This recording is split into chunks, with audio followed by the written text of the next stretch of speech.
Movie की शुरुआत में हम यहाँ पर मिन्हो को देखते हैं जो कि खेतों में अपनी बोरा का वेट कर रहा होता है। दूसरा यहाँ पर ड्राइवर होता है जो अपनी मैडम से कह रहा था कि अभी अगले 5-10 मिनट में अगर हम नहीं निकले तो फ्लाइट के लिए देरी हो जाएगी। लेकिन यहाँ पर उसकी मैडम उससे कहने लगती है कि कोई बात नहीं, पहले मुझे मिन्हो को बोरा से मिलने देना होगा एक आखिरी बार, उसके बाद ही हम यहाँ से जा सकते हैं। दूसरा फाइनली बोरा का वेट करते करते बोरा वहाँ पर आ जाती है जहाँ पर मिन्हो न जाने की बहुत उदास था, लेकिन बोरा यहाँ पर एक्साइटेड थी क्योंकि मिन्हो यूएस जाने वाला था। फिर यहाँ पर मिन्हो उसके बालों में एक फ्लाई वाला फेदर देखता है और उसे बोलने लगता है कि तुम क्या पिजन्स के साथ फाइट कर कर आ रही हो। और यहाँ पर बोरा उसे बास्केट देती है जिसके अंदर बहुत सारे एग्स होते हैं और कहती है कि एक बार तुम यूएस चले जाओगे तो फिर तुम्हें ऐसे गाँव के एग्स कहीं पर भी नहीं मिलेंगे, और हाँ, जब भी रात में तुम्हें नींद आए तब तुम इसका इस्तेमाल कर सकते हो। मिन्हो उसे कहता है कि तुम क्या थोड़ी सी बुद्धू हो, तुम्हें लगता है ये सारी चीज़ें मुझे प्लेन में लेकर जाने देंगे। दूसरा यहाँ पर मिन्हो उसे बुक देता है और उसके अंदर एक एनवेलप था जहाँ पर वो उस एनवेलप को उसे घर जाकर रीड करने के लिए कहता है। फिर इसके बाद में वो उसे बाय बोलकर वहाँ से चला जाता है जहाँ पर हम बोरा को देखते हैं जो साइकिल से उसका पीछा कर रही थी और उस पर चिल्ला रही थी, लेकिन कार की स्पीड को कहाँ पर वो टक्कर दे पाती एंड यहाँ पर वो रुक जाती है।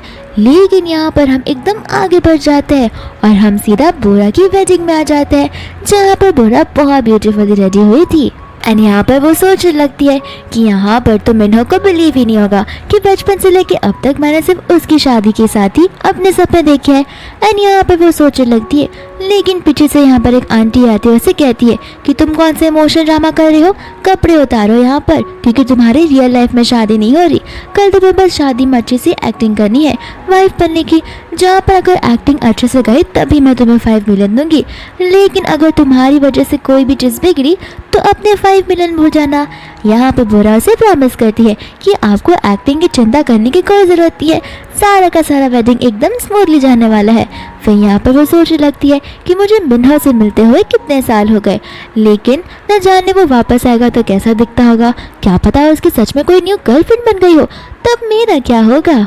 इसके बाद में हम यहाँ पर मिन्हो को देखते हैं जो बहुत बड़ा बन चुका होता है। यहाँ पर उसका असिस्टेंट बताने लगता है कि बड़े भाई ने सर्जरी करने से साफ साफ मना किया है क्योंकि कल उनकी शादी है और उन्हें शादी पर फोकस करना है।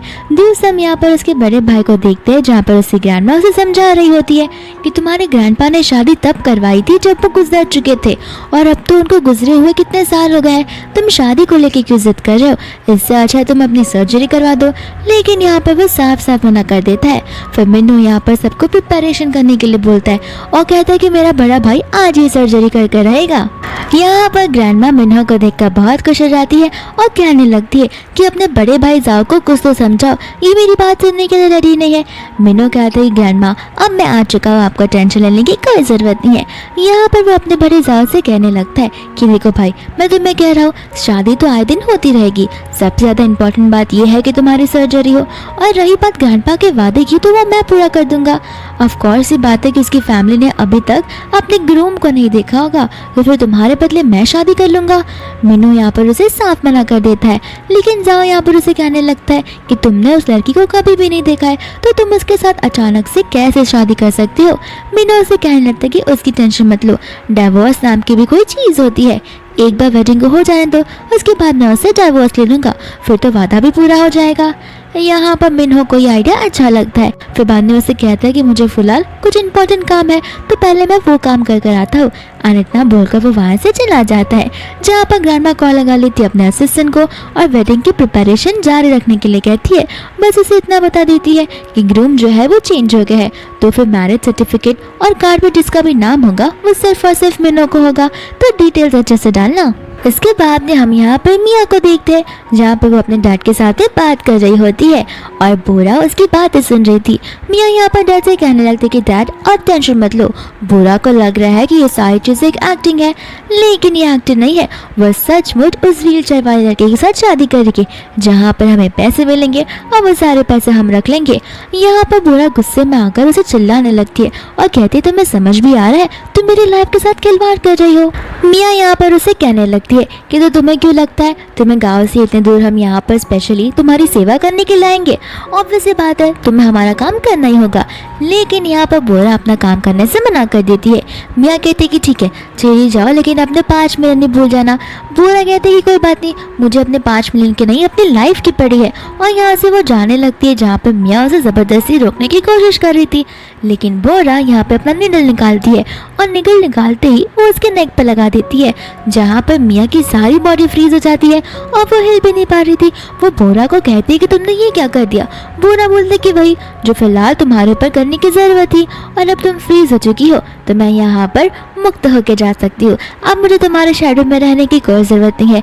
और इतना बोलकर वो वहाँ से चली जाती है, जहाँ पर मियाँ उस पर जोर जोर से चिल्लाने लगती है। फिर इसके बाद में यहाँ पर वो भागने लगती है, जहाँ पर सभी बॉडीगार्ड्स उसका पीछा करने लगते हैं। यहाँ तक कि वो उनके ऊपर अपने सैंडल्स भी फेंक कर भागने लगती है। और यहाँ पर भागते भागते वो सीधा आ जाती है मिन्हो के सामने, जहाँ पर मिन्हो उसे संभाल लेता है। और यहाँ पर वो दोनों एक दूसरे को देखने लगते हैं, लेकिन यहाँ पर वो दोनों एक दूसरे को पहचान ही नहीं पाते। फिर यहाँ पर बोरा सभी गार्ड्स को देखते ही कार में बैठ जाती है और मिन्हो को कार चलाने के लिए कहती है, लेकिन मिन्हो कार चलाता ही नहीं। वो कहता है कि मैं क्यों चलाऊँ, मैं तुम्हारा ड्राइवर थोड़ी ना हूँ। बोरा उसे कहने लगती कि प्लीज़ मेरी मदद कर लो, मेरी फैमिली ज़बरदस्ती मेरी शादी किसी इल इंसान से करवा रही है जो कि बीमार है, और मैं उसके साथ पैसे के लिए शादी बिल्कुल नहीं करना चाहती। मिन्हो यहाँ पर शादी के बारे में सोचने लगता है कि उसकी शादी भी किसी और के साथ होने वाली है।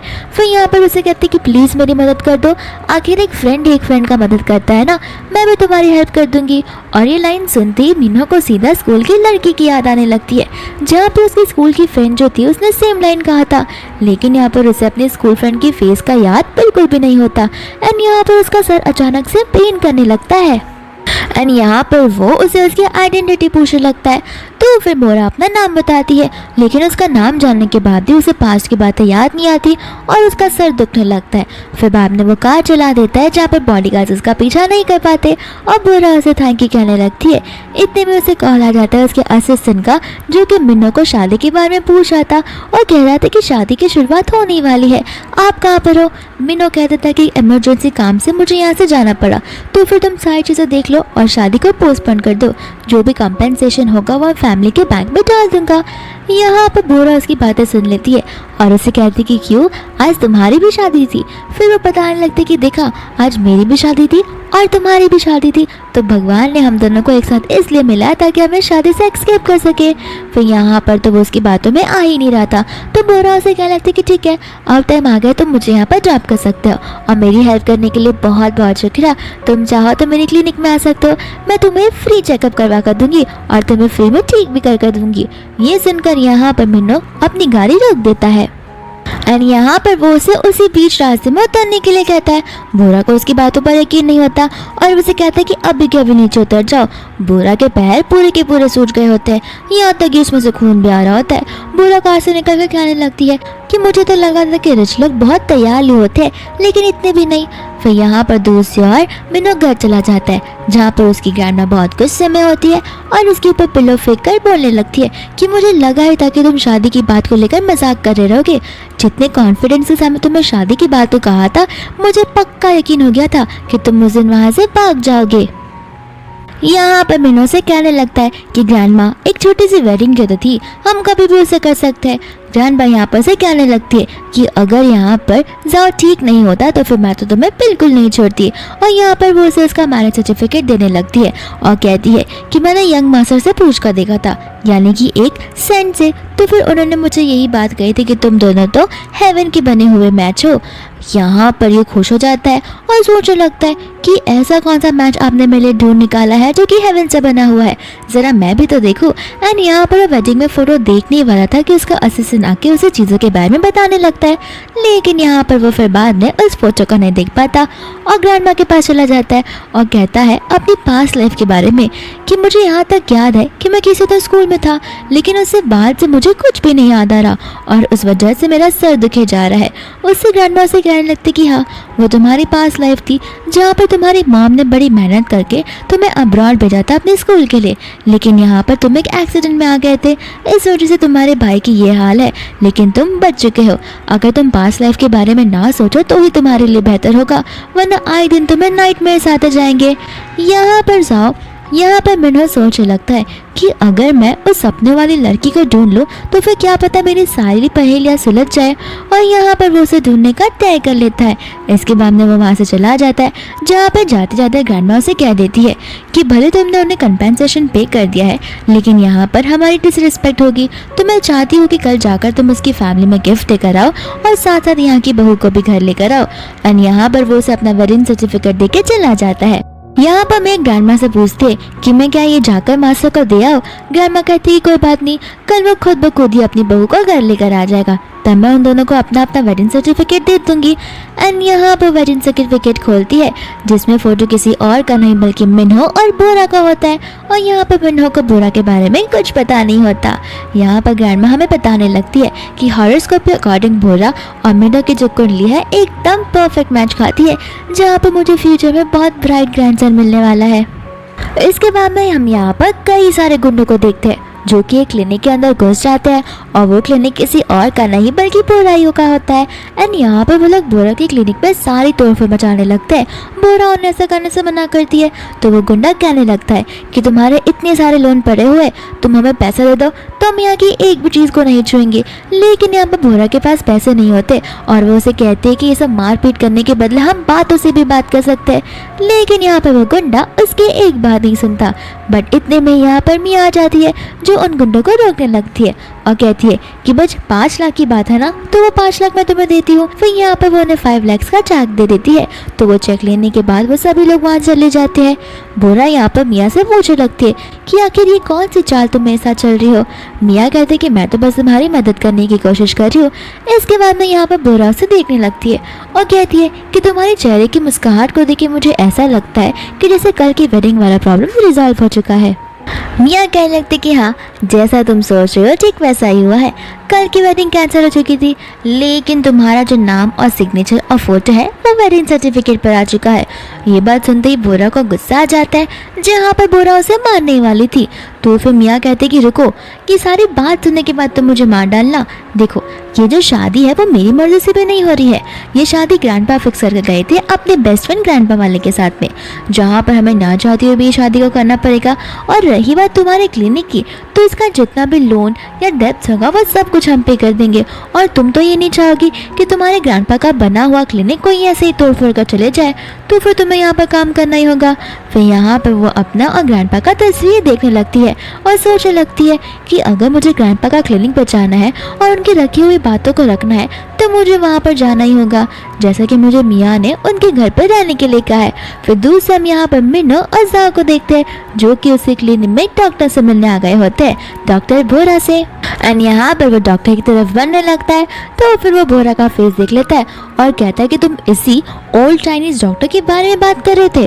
तो फिर बोरा बोलती है ओल्ड, मैं क्या तुम्हें इतनी ओल्ड दिखती हूँ। लेकिन यहाँ से फिर मिन्हो चलने लगता है। यहाँ पर उसका असिस्टेंट कहता है कि प्लीज एक बार अपना चेकअप करवा के देखिए। बोरा यहाँ पर कहने लगती है कि तुम ही हो वो जिसे स्ट्रेस है और रात भर सो नहीं पाता, तो मैं तुम्हारा चेकअप तो कर सकती हूँ। यहाँ पर बाद में वो आकर बैठ जाता है, जहाँ पर उसका असिस्टेंट जबरदस्ती उसका हाथ बोरा की तरफ कर देता है। फिर यहाँ पर बोरा उसके नर्व्स चेक करने लगती है, जहाँ पर वो उसका नर्व्स चेक करते हुए शॉक हो जाती है। एंड ये चीज़ देखकर मिन्हो को डर लगने लगता है, तो वो वहाँ से जाने लगता है और कहता है कि मैं एक चेकअप नहीं करवाना चाहता, मुझे बहुत अजीब लग रहा है। और बोरा उसे तुरंत की तुरंत बेड पर जाकर लेटने के लिए कहती है। एंड यहाँ पर वो ना के देता है, तो कहते है कि देखो तुम्हें सोने में प्रॉब्लम है, मैं तुम्हारे साथ सोऊंगी। यहाँ पर उसका असिस्टेंट शॉक हो जाता है और उसे कॉर्नर में ले जाने के लिए कहता है कि हमने इस चेकअप के लिए सिर्फ और सिर्फ 500 रुपये पे किए, और अगर 500 में ये सारी चीज़ें हो रही है तो आपको बेड पर जाना ही चाहिए। लेकिन बोरा उनकी बातें सुनकर उन्हें कहने लगती है कि अपने दिमाग में ये डर्टी ख्यालात लाना बंद करो। मेरा सोने की बात से ये मतलब था कि मैं एक मसाज और थेरेपी दूंगी, जिस वजह से तुम्हारा बॉस खुद ब खुद सो जाएगा। फिर यहाँ पर वो बेड की ओर चला जाता है, जहाँ पर दूसरी ओर वो एक स्मोक प्रिपेयर करती है। एंड यहाँ पर बाबनूर से लेटने के लिए कहती है और बोलती है कि टेंशन मत लो, तुमने मेरी जान बचाई है तो मैं तुम्हें बहुत अच्छे से मसाज करूंगी जहाँ पर तुम चैन की नींद सो सकते हो। फिर यहाँ पर वो उसके हेड को मसाज करने लगती है, जहाँ पर कुछ मिनटों में ही मिनो यहाँ पर सो जाता है। फिर वो उसे देखकर मन में सोचने लगती है कि न जाने क्यों ये मुझे मेरे बचपन के स्कूल फ्रेंड की तरह लग रहा है, लेकिन मेरा स्कूल फ्रेंड इतना हैंडसम नहीं हो सकता। अब तक तो उसकी पेट बाहर आ गई होगी और वो बहुत अगली दिखता होगा। फिर यहाँ पर जैसे ही मिनो सो जाता है वो चली जाती है उस बुक को रीड करने के लिए जो उसके बचपन के फ्रेंड ने उसे दिया होता है। एंड यहाँ पर उसमें लेटर भी होता है, जहाँ पर वो उस लेटर को पढ़कर इमोशनल हो जाती है। इतने में ही वहाँ पर नर्स आती है जो उसे दूसरे पेशेंट को देखने के लिए कहती है, तो फिर वो वहाँ से चली जाती है। एंड इसके बाद में शाम हो जाती है, जहाँ पर मिनो की नींद फाइनली खुल जाती है। एंड यहाँ पर मिनो कहने लगता है कि मुझे तो नहीं पता था कि इतनी अच्छी डॉक्टर निकलेगी। दूसरा यहाँ पर वो बुक देख लेता है और उस एनवेलप को भी। उस एनवेलप में से वो चिट्ठी निकालने ही वाला होता है, लेकिन इतने में वहाँ पर बोरा आ जाती है जो उसे ऐसा करने से मना करती है। वो कहता है कि क्यों, लगता है तुम्हारा पर्सनल डायरी और बुक है जहाँ पर शायद तुम्हारे चाइल्डहुड लवर ने तुम्हें दिया हो। बोरा कहते हैं कि इसे तुम्हें क्या मतलब, और ये सारी चीज़ें मैं तुम्हें क्यों बताऊंगी। फिर यहाँ पर उसका असिस्टेंट आ जाता है जो कि उसे फीस के बारे में पूछता है, लेकिन बोरा कोई भी फीस लेने से मना कर देती है और कहती है कि मैं तुम्हें लास्ट टाइम ही कहा था कि तुम मेरे क्लिनिक पे आना जहाँ पर मैं तुम्हारा फ्री चेकअप करवाऊंगी, लेकिन हाँ नेक्स्ट टाइम से मैं पैसे जरूर लूंगी, क्योंकि एक बार हेल्प की है तो मैं भी खाली एक बार हेल्प करूंगी, ये मेरे एथिक्स है। एंड यहाँ पर दूसरा पेशेंट आ जाता है। दूसरा यहाँ पर मिनो को उसी ग्रैंडमा का कॉल आता है जो उसे कहने लगती है कि आज तुम अपने वाइफ के घर नहीं गए। मिनो कहता है कि कुछ चीज़ों की वजह से ये सारा सामान डिले हो गया, लेकिन मैं प्रॉमिस करता हूँ कि कल मैं चला जाऊँगा। उसी ग्रैंडमा कहने लगती कि ठीक है कोई बात नहीं, लेकिन मैं तुम्हारी वाइफ का नंबर तुम्हें फॉरवर्ड कर दी रही हूँ, तो एक बार बात कर उसे सारी चीज़ें एक्सप्लेन कर देना। यहाँ पर मिनो जैसे उसे कॉल लगाता है दूसरा से बोरा किसी का तो कॉल पिक कर लेती है। मिनो यहाँ पर बोरा की तरफ देखता है, लेकिन बोरा तो किसी और से बात कर रही थी और मिनो ने जिसे कॉल लगाया था उसका फोन बंद या फिर व्यस्त आ रहा था, तो फिर वो वहाँ से चला जाता है। यहाँ पर बाद में वो कार में बैठा होता है, जहाँ पर उसका ड्राइवर कहता है कि आपने जो सारे गिफ्ट्स मंगाए थे अपनी वाइफ की फैमिली के लिए, वो सब अभी तक हमारी टिक्की में रखे हुए हैं, उस चीज़ का क्या करना है। मिनो सोचता है कि चलो एक काम करते हम अभी उनसे मिलकर आ जाते हैं। एंड यहाँ पर वो उसकी घर की तरफ चला जाता है, जहाँ पर वो उसकी फैमिली को बात करता हुआ सुनता है। एंड यहाँ पर उसकी फैमिली की आवाज़ सब कुछ उसकी तरफ जा रही थी। यहाँ पर बाद में मियाँ रोते हुए कहने लगती है कि मुझे उस लड़के से नहीं मिलना, और उसके डैड और मामू से समझाने लगते हैं कि कुछ समय की बात है, फिर वहाँ पर जाके तुम्हें उनके घर पर रहना है और उनका बेटा ज़्यादा टाइम तक नहीं टिकने वाला, वो बहुत जल्द ही इस वर्ग पहुँच जाएगा जहाँ पर तुम्हें उस फैमिली की आधी प्रॉपर्टी मिल जाएगी, और इस फैमिली की आधी प्रॉपर्टी हमारी पूरी प्रॉपर्टी का 1% होगा। तो तुम समझ रही हो वो कितनी अमीर फैमिली है, तुम तो करोड़पति बन जाओगी। मियाँ यहाँ पर कह रहे थे कि मॉम ये सारी चीज़ें करने के लिए मैं बहुत ज़्यादा आलसी हूँ, मुझे सचमुच उससे नहीं मिलना। दूसरा यहाँ पर मिनो उन दोनों की सारी बातें सुन रहा था कि किस तरीके से वो लोग उसके भाई के बारे में ऐसी बुरी बुरी बातें कर रहे हैं और उसके मरने के बारे में सोच रहे हैं। यहाँ पर ऐसे से कहता है कि आप अंदर जाना पसंद करोगे या फिर वापस घर जाना, और मिनो कहता था कि हमें इन लोगों को फेस करना ही होगा। फिर वो अंदर चला जाता है और कहता है कि जिस फैमिली के बारे में बात कर रहे हो हम उस फैमिली से आ रहे हैं। एंड यहाँ पर वो लोगों से देखकर खुश होने लगते हैं एंड उनके सामने नाटक करने लगते हैं, और मिनो अपने आप को एज अ हाउसकीपर और अपने ड्राइवर को एज अ ड्राइवर इंट्रोड्यूस करवाता है और कहता है कि भाई फैमिली ने आप लोगों के लिए गिफ्ट्स मंगवाए हैं। असिस्टेंट उन्हें गिफ्ट देने जाता है, जहाँ पर उसके मॉम डैड बड़े खुशी खुशी उस गिफ्ट को ले रहे थे, लेकिन मिनो उस गिफ्ट को उन्हें देखने के लिए मना कर देता है और कहते हैं कि देना और देखना तो भूल ही जाओ, क्योंकि आपने जो कुछ भी बातें कही वो सारी बातें हमने सुन ली है और मुझे नहीं लगता कि आप हमारी फैमिली में बिलोंग करते हो। उसके मॉम डैड कहने लगते हैं कि हम तो बस हमारे सन इन लॉ की लंबी उम्र के लिए प्रे कर रहे थे, हमारा कुछ गलत इरादा नहीं था। फिर यहाँ पर मियाँ कहने लगती है कि तुम दोनों तो बस हाउसकीपर और ड्राइवर हो, आखिर तुम इतना अकड़ क्यों दिखा रहे हो, गिफ्ट देना है तो दोनों वरना अभी के अभी यहाँ से निकल जाओ। और यहाँ पर वो उन दोनों को धक्का मारते हुए चली जाती है, जहाँ पर मिनो को मन ही मन बहुत गुस्सा आता है और वो कहने लगता है कि मैं अपनी भाई की वजह से बस चुप हूँ, अगर मेरा भाई इन सब चीज़ों में इन्वॉल्व नहीं होता तो मैं इस लड़की को कब का जिंदा काट देता। इसके बाद में मिनो भी वहाँ पर गुस्से में जाने लगता है, जहाँ पर उसके पेरेंट्स उसे एनवेलप देते हैं एंड वो रेड एनवेलप रहता है जिसके अंदर बहुत पैसे रहते हैं। तो वो उसे कहते हैं कि पैसे रखो और अपना मुंह बंद रखना, हम मेक श्योर करेंगे हम आगे भी तुम्हें इतने अच्छे से ट्रीट करें। फिर यहाँ पर मिनो सचमुच उन पैसों को लेकर चला जाता है। ड्राइवर उसे पूछने लगता है कि आखिर आप इतना गुस्सा क्यों नहीं हो। मीनू कहता है कि मैंने अपनी लाइफ में इनसे ज़्यादा खराब लोग देखे हैं, इसके लिए मैं बस चुप हूँ। फिर यहाँ पर ड्राइवर उसे उस लड़की के बारे में पूछने लगता है, यानी कि भोरा के बारे में, कि आखिर आप और भोरा कैसे मिले। फिर यहाँ पर मीनू उसकी और भोरा की फर्स्ट मीट को याद करने लगता है एंड वो कहने लगता है कि तुम टेंशन मत लो, मैं इस गू फैमिली की लड़की को बहुत जल्दी डाइवोर्स ले लूँगा। इसके बाद में वो लोग चले जाते हैं अपने घर पे, जहाँ पर मीनू अपनी ग्रैंडमा को सब कुछ बताने लगता है। ग्रैंडमा कहते हैं कि मुझे तो तुम्हारी बातों पर यकीन नहीं हो रहा, आखिर उसकी फैमिली इतनी खराब कैसी हो सकती है, और ख़ास करके वो लड़की। मुझे तो उस लड़की की फ़ोटो से ऐसा नहीं लगता कि वो इतनी बुरी निकली होगी। यहाँ पर वो उसे कहने लगी, ग्रैंडमा आपको अपने ग्रैंडसन की बातों पर विश्वास करना होगा, क्योंकि ठीक वैसा ही हुआ है।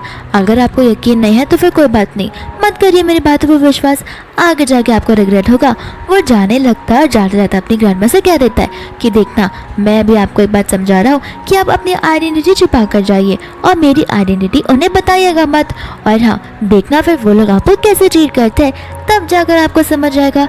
इतना बोलकर वो वहाँ से चला जाता है, जहाँ पर ग्रैंडमा सोचने लगती है कि जब उसकी फैमिली मैरिज सर्टिफिकेट साइन करने के लिए आई थी तब तो कितने प्यार से बिहेव कर रही थी, अब अचानक से ये सब कैसे हो गया। फिर उसकी मेट बोलने लगती है कि मैम आप टेंशन मत लो, मैं यहाँ पर इन्वेस्टिगेटर्स को इन्वेस्टिगेट करने के लिए भेज देती हूँ, और खासकर उस लड़की को। इसके बाद में यहाँ पर रात हो जाती है, जहाँ पर मीनू सोने की कोशिश कर रहा था लेकिन उसे नींद ही नहीं आती। तो फिर वो उठकर अपने काम में लग जाता है और सोचने लगता है कि हर बार मुझे सोने के लिए क्या बुरा सा मिलना पड़ेगा या फिर उसके मेडिसिन लेने पड़ेंगे, क्योंकि मुझे ज़रा से भी नींद नहीं आ रही। फिर यहाँ पर वो अपना मेल खोलता है, जहाँ पर उसे एक किसी का तो मेल मिलता है जो उसे रिक्वेस्ट कर रही होती है अपना बिजनेस जाकर टाउन और विलेजेस में आगे बढ़ाने के लिए, क्योंकि यहाँ पर कई सारे मेडिकल स्टूडेंट्स और लोग हैं जिन्हें मेडिकल की चीज़ें बहुत नेसेसरी है, लेकिन यहाँ पर कोई इन्वेस्टमेंट करने का सोच ही नहीं रहा है। तो फिर अगर आप इन्वेस्टमेंट करने की सोच रहे हो तो हमें कांटेक्ट ज़रूर करना। एंड यहाँ पर वो कांटेक्ट के लिए अग्री कर देता है। दूसरा यहाँ पर वो अग्रीमेंट का जो मैसेज होता है वो बोरा के पास चला जाता है एंड बोरा उस एग्री वाली चीज़ को देखकर बहुत खुश हो जाती है। दूसरा यहाँ पर वो अपना फ़ोन चेक करती है, जहाँ पर वो मिस कॉल देखती है उसके हस्बैंड का और सोचने लगती है कि मिस्टर बाई ने मुझे कॉल किया था और मुझे पता भी नहीं चला। यहाँ पर बाई जो होता है वो हमारे मिन्हो का सरनेम था एंड बोरा को इस बारे में नहीं पता था। एंड यहाँ पर वो उसे कॉल लगा देती है, जहाँ पर मिन्हो उस कॉल को देखकर शॉक हो जाता है और तो और गुस्सा हो जाता है। फिर कट कर देता है और कहने लगता है कि ज़रूर नाइट क्लब में पार्टी कर वापस घर से आ रही होगी, तब जाके अभी उसे इतनी रात को मेरे से बात करने के लिए टाइम मिला है। दूसरी यहाँ पर बोरा सोचने लगती है कि लगता है मैंने उसे कुछ गलत टाइम पर कॉल कर दिया, शायद से वो सो रहा होगा, कोई बात नहीं, मैं कल उससे बात कर लूँगी। फिर यहाँ पर दूसरा हम ग्रैंडमा और उसकी मेड को देखते हैं जो कि मास्क और चश्मा पहनकर आ जाते हैं इन्वेस्टिगेशन करने के लिए, जहाँ पर वो लोग अंदर बाहर जाते हुए सभी पेशेंट्स को देखने लगते हैं। एंड यहाँ पर वो लोग नोटिस करते हैं कि जो उसकी बेटी होती है यानी कि उनकी बहू, वो हर एक पेशेंट और अपने क्लाइंट के साथ बहुत अच्छे से बिहेव कर रही थी। क्लाइंट तो उसे गिफ्ट दे रहे थे लेकिन वो गिफ्ट वो लेने से मना कर देती है। फिर यहाँ पर मेड उसे कहने लगती है कि आपकी बहू तो इतनी प्रॉपर है, न जाने क्यों बार बार वो उसे बिना बुला रहा था। और ग्रैंडमा कहती कि क्यों, मैं एकदम पापाराजी जैसी लग रही हूँ ना। मेड कहती कि क्यों ना आप अंदर जाके अपनी अपॉइंटमेंट बुक कर लो। ग्रैंडमा कहती कि नहीं, वो फिलहाल बहुत ज़्यादा ही बिजी है, तो फिर तुम एक ऐसा शेड्यूल देखना जहाँ पर वो फ्री रहे, फिर अपॉइंटमेंट बुक करना, लेकिन वो अपॉइंटमेंट मेरे घर का होना चाहिए जहाँ पर मैं फॉर्मली उसे अपने आप से इंट्रोड्यूस कर पाऊँ।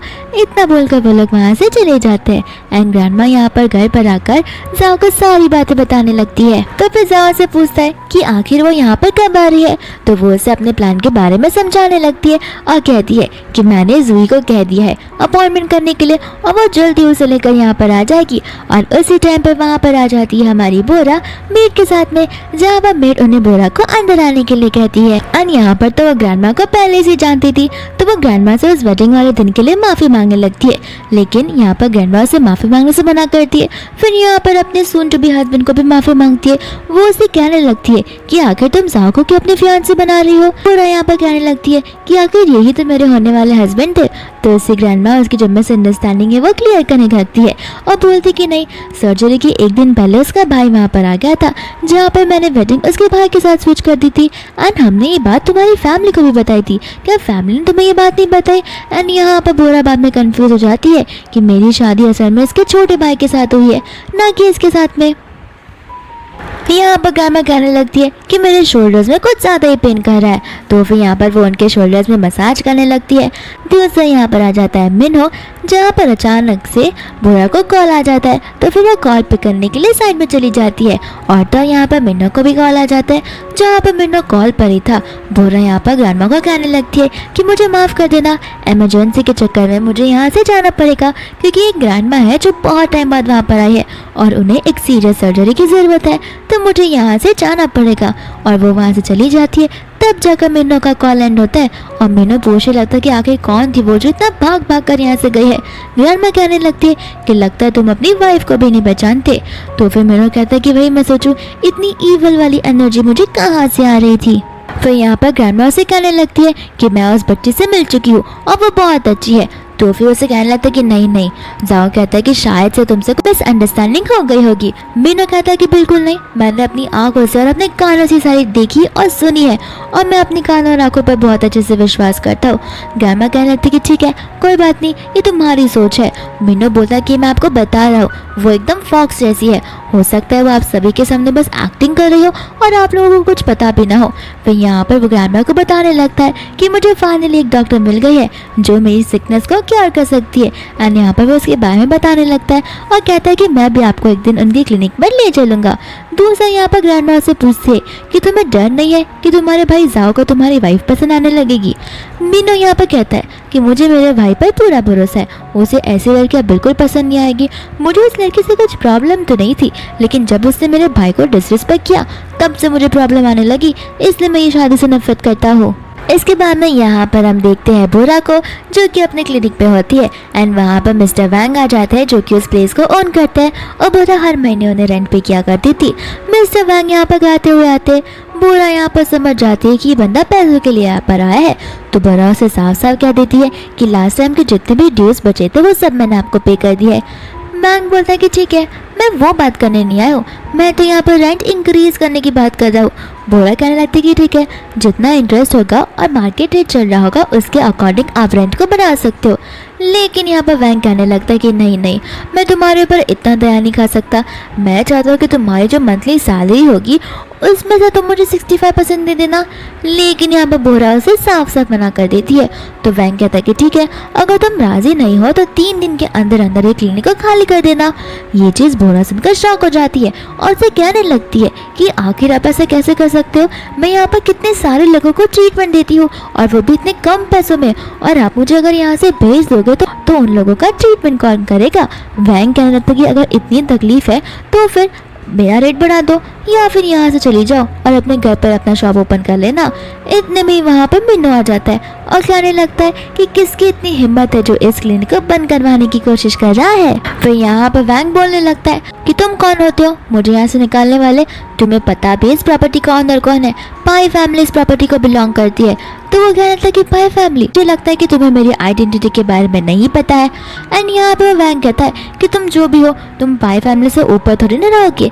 एंड यहाँ पर वो बताने लगता है कि मैं पाई ग्रुप को बिलोंग करता हूँ। एंड यहाँ पर वो उसे अपना कार्ड दे देता है, जहाँ पर वैंग उस कार्ड को देखकर शॉक हो जाता है और खुशी खुशी वहाँ से चला जाता है। इसके बाद में यहाँ पर बोरा को यकीन नहीं होता कि मिन्हो पाई फैमिली से बिलोंग करता है।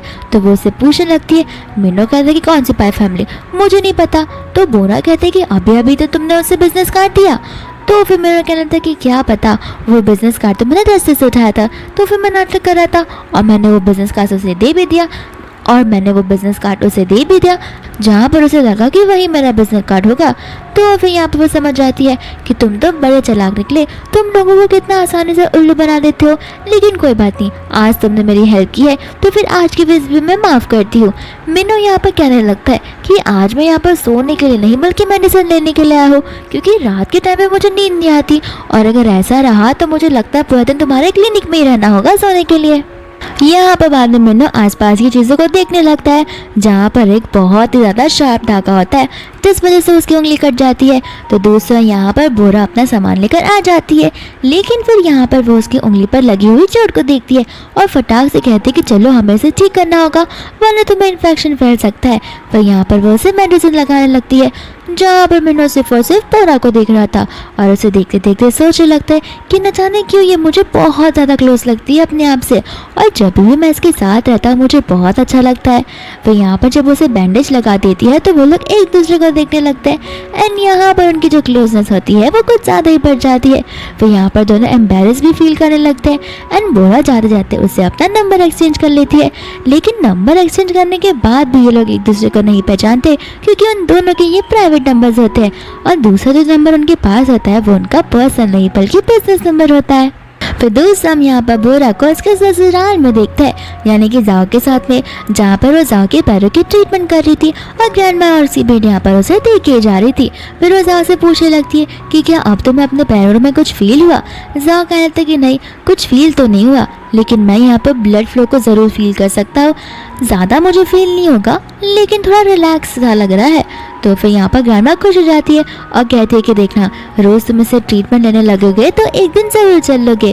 फिर यहाँ पर वो उन्हें स्मोकिंग स्टिक्स देती है और कहती है कि ये अगरबत्ती जैसा काम करेगा तो आप इसे अपने घर पर जला के रखिएगा, ये एक मेडिकेशन जैसा है। फिर यहाँ पर दूसरी ओर वो जाओ से अपनी प्राइवेट बातें करने लगती है और उसे कहने लगती है कि देखो, हमारी जो शादी हुई थी वो जल्दबाजी में हुई थी, और रही बात हमारे पास की तो हमारे ग्रैंडफादर्स के बीच में ये सारी बातें सेलेक्ट हुई थी।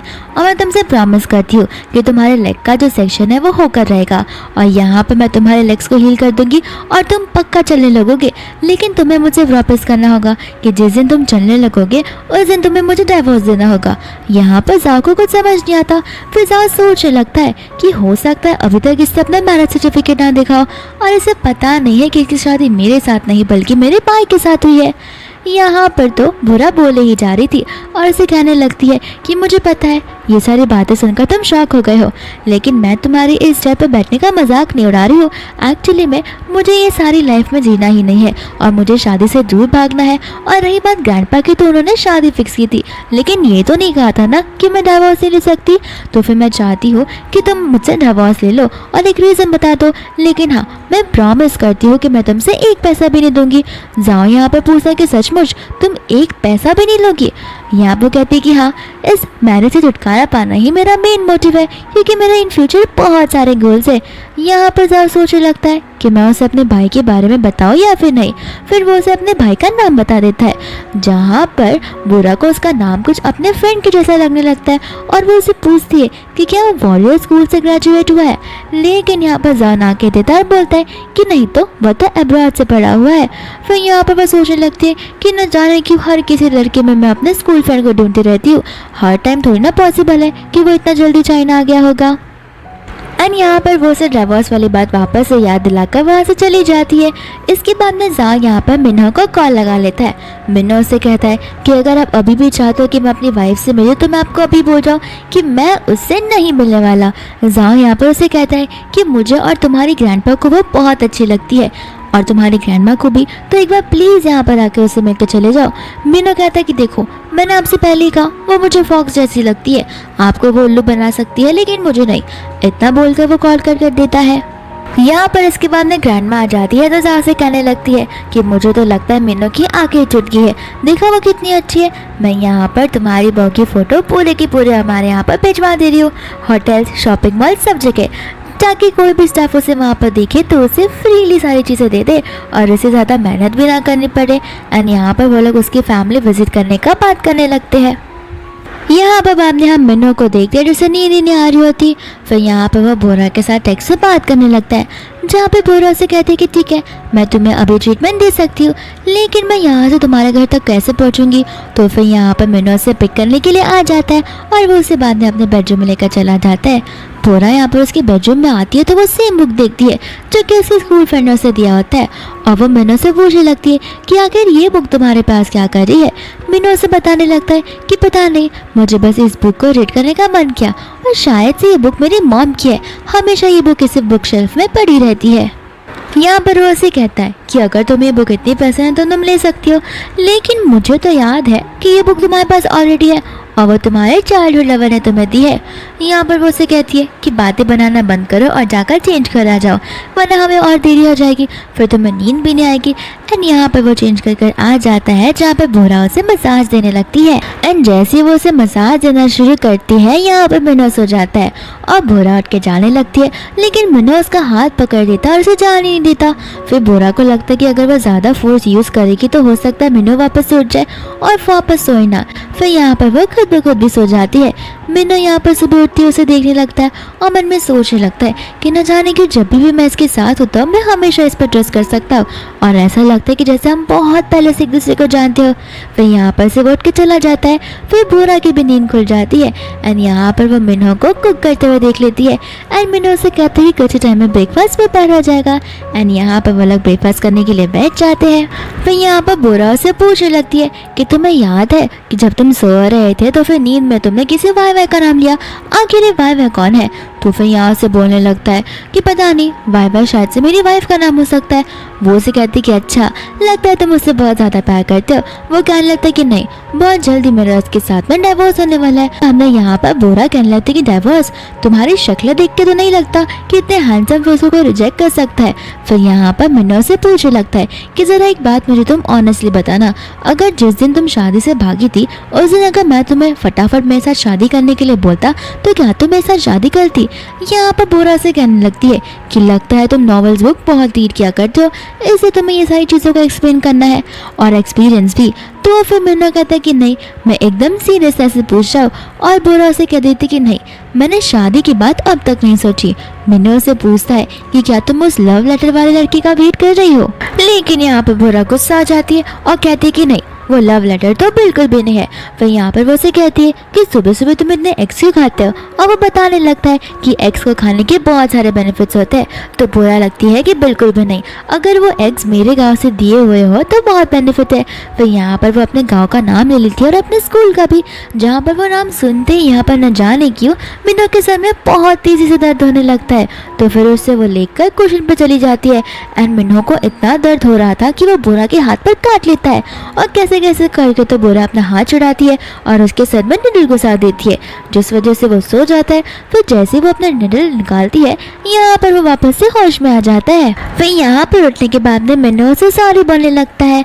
बोरा बोलती कि कोई बात नहीं, तुम पहले पेशेंट नहीं हो जिसे मुझे काटा है, इसके पहले भी बहुत सारे पेशेंट्स आ चुके हैं। फिर यहाँ पर मिनो से बताने लगता है अपनी पास्ट लाइफ के बारे में, जहाँ पर वो और उसके मॉम एक कार एक्सीडेंट में चले गए थे और उस कार एक्सीडेंट में उसकी मॉम नहीं बच पाई, लेकिन मिनो बच गया, बट उसे अपनी पास्ट लाइफ के बारे में कुछ भी याद नहीं है। बोरा बाद में उससे माफ़ी मांगने लगती है और सोचने लगती है कि हो सकता है वो सेम गाँव से बिलोंग करता। फिर यहाँ पर अपने फ्रेंड ग्रुप में सारा का सारा डिटेल जाने लगती है और तो वो उसका बर्थ डेट भी पूछती है और यहाँ पर उसका बर्थ डेट सेम बोरा के बर्थ डेट जैसा होता है।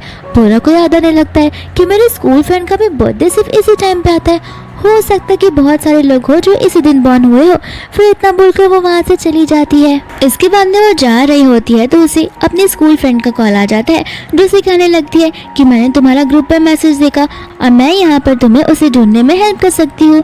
यहाँ पर वो उसे पूछने लगती है कि क्या तुम उसे जानती हो और तुमने उसे देखा है, लेकिन उसकी फ्रेंड कहती कि नहीं, मैं अपकमिंग रियूनियन के बारे में बात कर रही हूँ।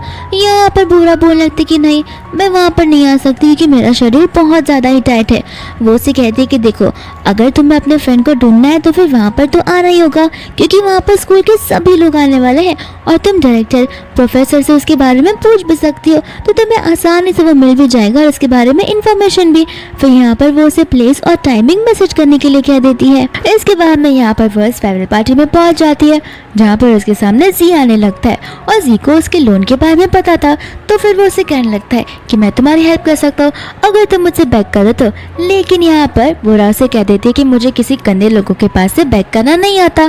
तो बाद में जी कहना था कि अच्छा, एक काम करो, क्यों ना तो मेरी गर्लफ्रेंड बन जाओ। एंड यहाँ पर वो उसे करीब आने वाला था, लेकिन इतने टाइम में वहाँ पर जी की गर्लफ्रेंड आ जाती है। यहाँ पर वो बोलने लगता है अपनी गर्लफ्रेंड को कि देखो ना, ये बोरा मुझे सेड्यूस करने की कोशिश कर रही है। उसकी गर्लफ्रेंड यहाँ पर दिल मिला जाती है और बोरा पर गुस्सा आने लगती है और कहती है कि मुझे स्कूल टाइम से लगता था कि तुम मेरे बॉयफ्रेंड पर लाइन मार रही हो, और तो तुम खुद को समझती क्या हो? क्लास में फर्स्ट आ गई इसका मतलब ये नहीं कि हर कोई लड़का तुम पे मरता हो। और यहाँ पर वो उसकी बहुत ज़्यादा बुराई करने लगती है, जहाँ पर बोरा को गुस्सा आता है और गुस्से में आकर वो उसे थप्पड़ मार देती है। जी कहता है कि अभी की अभी मेरी बेबी से माफ़ी मांगो वरना मैं तुम्हें नहीं छोड़ूंगा। एंड बोरा यहाँ पर जी को भी थप्पड़ मार देती है। दोस्त हम यहाँ पर देखते हैं मीनू को, तो ये सारी चीज़ें देख रहा था। यहाँ पर उसकी गर्लफ्रेंड बहुत गुस्से में आ जाती है और कहती है कि तुम्हें तो मैं नहीं छोड़ूंगी। एंड वो उसे थप्पड़ मारने वाली थी कि मीनू आकर उसकी गर्लफ्रेंड का हाथ पकड़ लेता है। जी उसे कहता है कि अभी के अभी मेरी गर्लफ्रेंड का हाथ छोड़ो वरना मैं तुम्हें नहीं छोड़ूंगा। और यहाँ पर वो उसे लात मार के गिरा देता है, जहाँ पर उसका बॉयफ्रेंड उस पर गुस्सा होने वाला था। लेकिन मीनू अपनी आइडेंटिटी पेई फैमिली ग्रुप से बताने लगता है। ये चीज़ सुनकर बोरा शॉक हो जाती है और बोरा की आंखों में आंसू आ जाते हैं। मीनू बोलता है कि मैंने तो तुम्हारी मदद ही की है, तुम रो क्या रही हो? वो कहते हैं कि तुमने अभी अभी कहा कि तुम पाई फैमिली से बिलोंग करते हो। वो कहते हैं कि अरे लास्ट टाइम की जैसे भी मैंने यहाँ पर झूठ ही बोला है, क्योंकि लास्ट टाइम वो नुस्खा काम आया था ना, और मैं समझ रहा हूँ कि पाई फैमिली बहुत ज़्यादा रिच है। तो यहाँ पर बोरा गुस्सा होकर जाने लगती है, तो मीनू उसे सॉरी कहते हुए बोलता है कि ठीक है मैं तुम्हें डिनर डेट पर लेकर चलूँगा। तो बोरा बोलते कि ठीक है लेकिन सस्ती जगह नहीं जाऊँगा।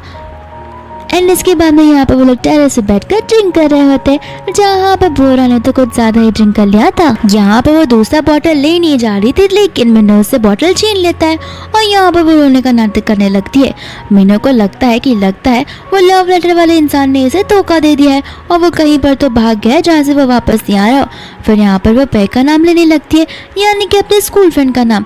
यहाँ पर मीनू को कुछ समझ नहीं आ रहा होता। फिर यहाँ पर वो बेहोश हो जाती है। मीनू उसे उठाने की कोशिश करता है, तब तो वो नहीं उठती, लेकिन अचानक से 5-3 सेकंड बाद में अपने आप ही उठ जाती है। एंड यहाँ पर वापस से अपने स्कूल फ्रेंड का नाम लेने लगती है और उसे उल्टी आ जाती है, जहाँ पर मीनू उसे बकेट देता है। फिर वो उसे कहती है कि मुझे अपने गोद में लो। तो मीनू कहता है कि ठीक है, लेकिन यहाँ पर तो वो किसी और डायरेक्शन में चली जाती है। फिर बाद में मीनू उसे अपने बैग पर उठाता है और उसे ले जा रहा होता है, जहाँ पे वो एकदम ड्रंकन गर्ल की तरह बात कर रही थी कि आखिर तुमने मुझे धोखा क्यों दिया और तुम अपना प्रॉमिस भी नहीं रख रहे हो, मैं तुम्हें नहीं छोड़ूंगी। मीनू यहाँ पर उसकी बातों को सुनकर समझ जाता है कि उसने कुछ ज़्यादा ही ड्रिंक कर लिया है, जल्द से जल्द मुझे इसे लेकर घर पर जाना होगा। फिर यहाँ पर वो जा रहा होता है तो बैक से हमें ऐसा दिखाया जाता है कि बचपन का मीनू और बचपन की बोरा एक साथ में होती है। फिर यहाँ पर वो सुबह उठ जाती है, जहाँ पर उसके कपड़े चेंज हुए थे। तो फिर वो मीनू पर शक करने लगती है।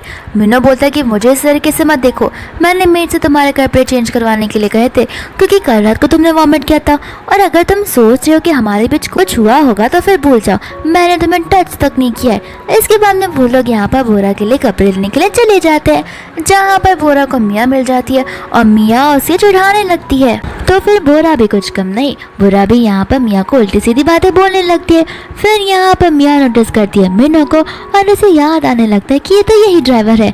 तो फिर यहाँ पर वो मीनू के बारे में बुरी बुरी बातें करने लगती है। बोरा बोलते कि चुपचाप यहाँ से चली जाओ, वरना मुझे अच्छे से पता है कि मुझे तुम्हारा मुंह कैसे बंद करवाना है। यहाँ बाद में वो बोरा के ड्रेसिंग सेंस को लेकर तारीफ नहीं बल्कि बुराया करने लगती है।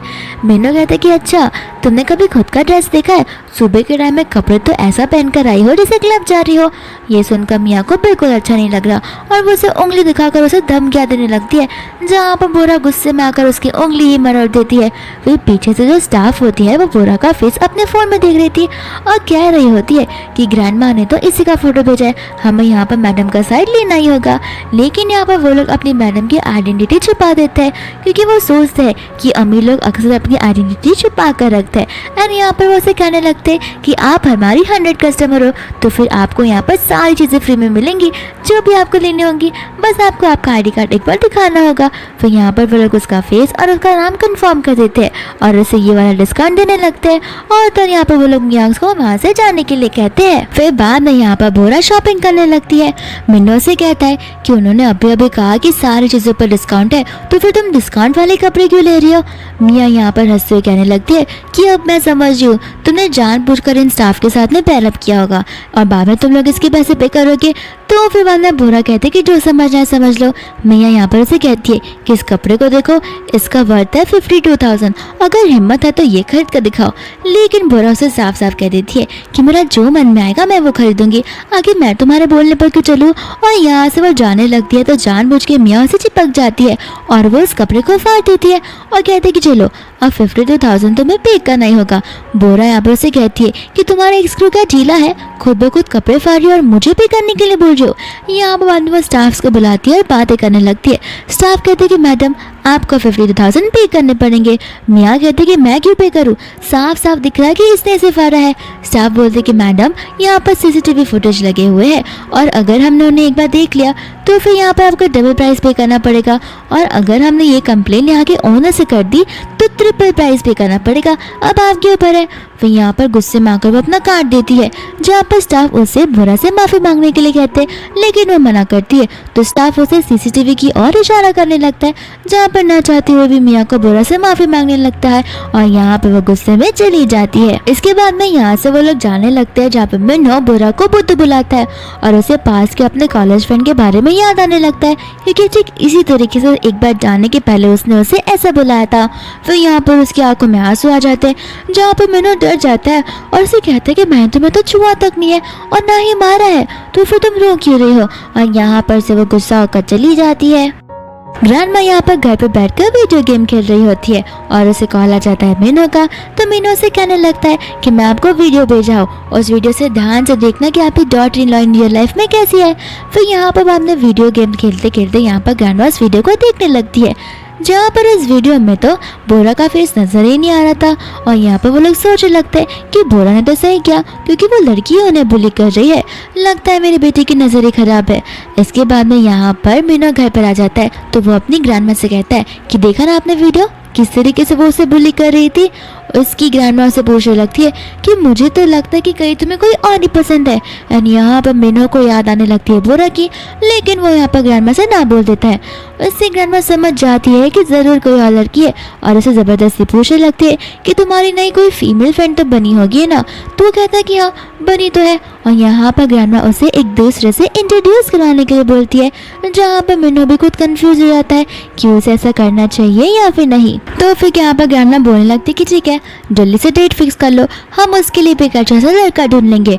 ये सुनकर उसे गुस्सा आ जाता है और वो कहता है कि क्यों आपको उसकी शादी क्यों करवानी है, और उसकी शादी ऑलरेडी हो चुकी है। ग्रैंडमा उसे पूछती है कि लगता है तुम्हें किसी शादीशुदा औरत से प्यार हो गया। वो कहता है कि हाँ वो तो मेरा फर्स्ट लव है। यहाँ पर ग्रैंडमा गुस्सा हो जाती है और कहते हैं तुम्हें शर्म भी आ रही है, तुम्हारी शादी हो चुकी है और तुम्हें कोई और पसंद है। मैं अभी बता दे रही हूँ कि मैं तुम्हारा डिवोर्स इस बेसिस पर तो बिल्कुल नहीं होने दूंगी। फिर यहाँ पर वो अपने फर्स्ट लव के बारे में बताने लगता है और इतना इमोशनली बताता है कि ग्रैंडमा भी उसकी बातों पर आ जाती है और वो कहता है कि मैं प्रॉमिस करता हूँ कि मैं ऐसा होकर ही रहूँगा। तो ग्रैंडमा कहते एक काम करो, सबसे पहले तुम अपनी डॉक्टर फ्रेंड को अपने प्यार में गिराओ और अपनी रियल आइडेंटिटी उसे बताओ। एक बार वो अग्री हो जाएगी फिर तुम यहाँ पर डाइवोर्स ले सकते हो। एंड यहाँ पर वो ठान लेता है कि वो अपनी फीलिंग्स बोरा के सामने कन्फेस कर कर ही रहेगा। फिर यहाँ पर दूसरा हम देखते हैं बोरा को, जो कि अपने क्लिनिक में होती है और उसे गांव से अपनी ग्रैंडमा का कॉल आ जाता है, जो उसे उस जमीन के बारे में बताने लगती है और बोलती है कि कुछ लोग सिटी से आए थे जिन्हें यहाँ पर शॉपिंग मॉल बनाना है, लेकिन वो समझ ही नहीं पा रहे कि यहाँ पर एक हॉस्पिटल ओपन होना चाहिए या फिर कम से कम एक छोटा सा क्लिनिक। फिर यहाँ पर बोरा सोचने लगती है और उसे याद आ जाता है उस मेल के बारे में, जहाँ पर पाई ग्रुप ने उसके साथ एक साथ काम करने के लिए हाँ बोल दिया था। तो फिर यहाँ पर वो उसे कॉन्टैक्ट नंबर पर कॉल लगा लेती है एंड यहाँ पर कॉल पिक कर लेता है हमारा मीनू। तो फिर वो लोग आपस में बात करने लगते हैं और वो लोग मिलने का प्लान करते हैं, जहाँ पर वो उसे उसका एड्रेस पूछता है। तो बोरा उसे अपना एड्रेस बता देती है और वो एड्रेस वही होता है उसे क्लिनिक का, जिस क्लिनिक के बाहर यहाँ पर मीनू खड़ा था और मीनू उसे क्लिनिक से बाहर आने के लिए कहता है। एंड तभी बोरा वहाँ से बाहर आ जाती है, जहाँ पर दोनों एक दूसरे को देखकर बहुत खुश हो जाते हैं। इसके बाद में बोरा उसे अंदर आने के लिए कहती है, लेकिन तभी वहाँ पर एक इम्पॉर्टेंट ग्रैंडमा आ जाती है जो अचानक से बेहोश हो गई थी और तो उनकी हार्ट बीट भी रुक गई थी। तो उनका ड्राइवर उन्हें लेकर यहाँ पर आ गया था। फिर बोरा अपने निडल्स निकालती है और उनके नेक में डाल देती है। उसके ड्राइवर को तो बहुत डर लग रहा था, लेकिन कुछ ही मिनटों में यहाँ पर ग्रैंडमा अपने होश में आ जाती है। फिर बाद में एक स्ट्रेचर आता है, जिस स्ट्रेचर पर बहुत सारे नर्स उस ग्रैंडमा को वहाँ से लेकर चले जाते हैं। फिर यहाँ पर वो उसे कहता है कि आखिर तुम मुझे देख के इतना खुश क्यों हो रही थी? तुम्हें यकीन नहीं हो रहा था ना कि एक प्रेसिडेंट इतना यंग और हैंडसम भी दिख सकता है? वो कहते कि नहीं, मुझे लगा कि तुम एकदम ओल्ड रहोगे। वो बोलता कि अच्छा, लगता है तुम्हें ओल्ड लोगों में इंटरेस्ट है। तो फिर बोरा कहती कि नहीं नहीं, मुझे अमीर लोगों में इंटरेस्ट है। फिर यहाँ पर वो लोग हंसने लगता है, क्लिनिक में जाकर बैठ जाते हैं जहाँ पर मीनू उसकी मेडिसिन पीसने में मदद कर रहा होता है। इसके बाद में यहाँ पर बोरा उसे अपने होम टाउन के बारे में बताने लगती है और वो लोग अपने होम टाउन के बारे में डिस्कशन करने लगते हैं। बोरा उसे कहती है कि तुम तो मामूली से ड्राइवर थे, तुम्हारे पास इतना सारा इन्वेस्टमेंट कहाँ से आएगा? वो कहता है कि इसकी चिंता तुम मत करो, मेरे बॉस को बनाना मेरी जिम्मेदारी है और आधा से ज़्यादा काम तो मैं ही मेरे बॉस का करता हूँ, तो ये प्रोसेस भी एकदम से एकदम अप्रूव हो जाएगा। फिर यहाँ पर वो उसे अपने डिवोर्स की बात बताने लगता है और कहता है कि जिस दिन तुम डिवोर्स ले लोगी उस दिन मुझे तुरंत ही नोटिफाई कर देना। बोरा कहती है कि क्यों, तुम्हें मेरा मजाक उड़ाना है क्या? वो बोलता है कि नहीं, मैं तुम्हें प्रपोज कर दूंगा। बोरा यहाँ पर मीनू को देखती जा रही थी। मीनू फिर बाद में बोलता है कि मैं मजाक कर रहा हूँ, मैं तो तुम्हारे साथ तुम्हारा डिवोर्स सेलिब्रेट करना चाहता हूँ, बस इसके लिए। फिर यहाँ पर से वो लोग उठकर होम टाउन की ओर जाने लगते हैं। फिर यहाँ पर शाम को जब वो अपना क्लिनिक बंद कर जा रही होती है तो वो दोपहर वाली ग्रैंडमा यहाँ पर वापस आ जाती है अपने ड्राइवर और गार्ड के साथ में, और ड्राइवर उसे बताने लगता है कि यही वो मैडम है जिन्होंने आपकी जान बचाई है। फिर यहाँ पर ग्रैंडमा उसे आकर गिफ्ट देने लगती है, लेकिन बोरा उस गिफ्ट को लेने से मना कर देती है। ग्रैंडमा कहती कि देखो, तुमने मेरी जान बचाई तो तुमने इसे लेना ही होगा। वो कहते कि हाँ, आप सही बात बोल रहे हो, आपकी जान बचाना ही मेरा काम है जो मैंने किया है, तो फिर आपको इसमें गिफ्ट देने की कोई ज़रूरत नहीं है। एंड यहाँ पर हमने उसकी ग्रैंडमा जो होती है वो कहती कि एक काम करो, इस गिफ्ट को रख लो और आगे जाकर किसी को ये मेडिसिन हब दे देना और किसी की हेल्प कर देना, ये गिफ्ट तो तुम्हारे काम आएगा। और यहाँ पर वो उस गिफ्ट को एज ए मेडिसिन हब को एक्सेप्ट कर लेती है। फिर ग्रैंडमा वहाँ से चली जाती है। दूसरे दिन यहाँ पर आके वो सोचने लगती है कि आखिर मैं उस होम टाउन वाली प्रॉपर्टी का क्या करूँ। एंड यहाँ पर बाद में वो बात करने लगती है अपने बेस्टी भिंडो से और वो लोग आपस में उस चीज़ के बारे में बात करते हैं। लेकिन इतने में एक असिस्टेंट आ जाता है, जहाँ पर वो असिस्टेंट उस ग्रैंडमा की फैमिली से आया होता है और वो लोग उसे इमरजेंसी में वहाँ पे बुलाने लगते हैं। तो फिर यहाँ पर मीनू भी कहता है कि मैं भी तुम्हारे साथ चलूंगा। असिस्टेंट पूछता है कि आखिर तुम कौन हो? मीनू यहाँ पर कहता है कि मैं इसका बॉयफ्रेंड हूँ और साथ ही साथ मैं इसका पर्सनल नर्स भी हूँ, तो फिर मैं तुम्हारे साथ चल सकता हूँ। इसके बाद में वो लोग कार से उनके घर की ओर जाने लगते हैं, जहाँ पर ग्रैंडमा उसे देखकर बहुत खुश होती है। इसके बाद में ग्रैंडमा उसे अपने बेटे छान से इंट्रोड्यूस करवाती है। फिर यहाँ पर वो ग्रैंडमा का चेकअप करने लगती है, जहाँ पर वो समझ जाती है कि ग्रैंडमा को तो कोई बीमारी ही नहीं है। और यहाँ पर ग्रैंडमा ने उन्हें शायद से अपने बेटे से इंट्रोड्यूस करवाने के लिए बोला है और ग्रैंडमा उसे बताने लगती है कि मेरे बेटे छान से मिलो, वो हो ग्रुप का प्रेसिडेंट है और बहुत जल्दी वो एक होम टाउन में अपना मेडिसिन हब बैठाने वाला है। फिर यहाँ पर वो उसकी बातों को सुनते हुए समझ जाती है कि वो वही लोग हैं जो मेरी ग्रैंडमा को कॉल कर होम टाउन में धमकियाँ दे रहे हैं, वो जगह जल्द से जल्द खाली करने की। फिर यहाँ पर हम छान को देखते हैं, जहाँ पर हमें छान के नेचर को बारे में समझ में आता है कि छान बहुत ज़्यादा एग्रेसिव लड़का होता है। एंड यहाँ पर वो उसे बहुत घमंडी वे में बात कर रहा था। वो उसे कहते हैं कि क्यों ना तुम अपना क्लिनिक छोड़कर हमारा हुआ ग्रुप ज्वाइन कर लो, तो मैं तुम्हारी सैलरी डबल ट्रिपल कर दूंगा। लेकिन यहाँ पर वो उसे साफ साफ मना कर देती है और कहती कि नहीं, मैं अपनी छोटी सी लाइफ में ही बहुत खुश हूँ। ग्रैंडमा यहाँ पर उसे पूछती है कि क्या तुम्हारी शादी हो गई है? तो वो बताने लगती कि हाँ, मेरी शादी ऑलरेडी हो चुकी है और मैं अपनी शादी में बहुत खुश हूँ, डिवोर्स की तो कोई गुंजाइश ही नहीं है। इतना बोलकर वो वहाँ से चली जाती है। इसके बाद में यहाँ पर वो मीना को बताने लगती है कि मुझे लगता है मियाँ से मिलना होगा, क्योंकि मियाँ को मेरी फैमिली की पास्ट लाइफ के बारे में पता है और वो जो ग्रैंड माँ है और वो ग्रैंड पा है वो लैंड उन दोनों को बिलोंग करती थी, तो वो ग्रैंड पा से बहुत क्लोज थी। इसके बाद में यहाँ पर वो मियाँ से मिलता है, जिसे वो सारी इन्फॉर्मेशन बोलने के लिए कहती है। लेकिन यहाँ पर मियाँ से चिढ़ाते हुए कहती है कि क्यों तुम्हारा ड्राइवर वाला हस्बैंड तुम्हारी हेल्प नहीं कर रहा है। ये बात सुनकर बोरा को बहुत गुस्सा आता है और बोरा यहाँ पर उसे थप्पड़ मार देती है, जिसके बाद में मिन्नू यहाँ पर उन्हें झगड़ते हुए दिखता है और सोचने लगता है कि मेरी चुनी हुई लड़की तो मेरी ग्रैंडमा से चुनी हुई लड़की से भी ज़्यादा ताकतवर है। फिर यहाँ पर मियाँ ना चाहते हुए उसे सारी बातें बताने लगती है। तो यहाँ पर बोरा मीना को बोल देती है कि याद रखना, इसमें से एक भी बार झूठ निकली तो तुम्हारी कंपनी उठ जाएगी। मियाँ उसके पीछे जाने वाली थी, लेकिन यहाँ पर मिन्नू आ जाता है। मियाँ से बोलती है कि आखिर पाई कंपनी तुम्हें कितना पे करती है ये सारे काम करने के लिए, जो दिन भर इसके पीछे घुमा करते हो। वो कहते हैं कि पाई कंपनी कंपनी कितना पे करती है वो मुझे पता नहीं, लेकिन मैं तुम्हें इन्फॉर्मेशन के लिए बता दूं कि मैं ही तुम्हारा हाफ एंड हस्बैंड हूँ। यहाँ पर मियाँ को कुछ समझ नहीं आता तो वो उसे सारी बातें बताने लगती है। मियाँ यहाँ पर सोचने लगती है कि मेरा लक कितना बुरा है, ये मेरा हस्बैंड था और मुझे पता भी नहीं चला। फिर वो जाकर उसे चिपकने लगती है एंड इन दोनों को साथ में बोरा देख लेती है और बोरा कहते हैं कि तुम दोनों कपल्स हो, और मियाँ कहते हैं कि हाँ मेरे हस्बैंड से मिलो, और मियाँ है हस्बैंड, तुम यहाँ पर मेरे सिस्टर बोरा से मिलो।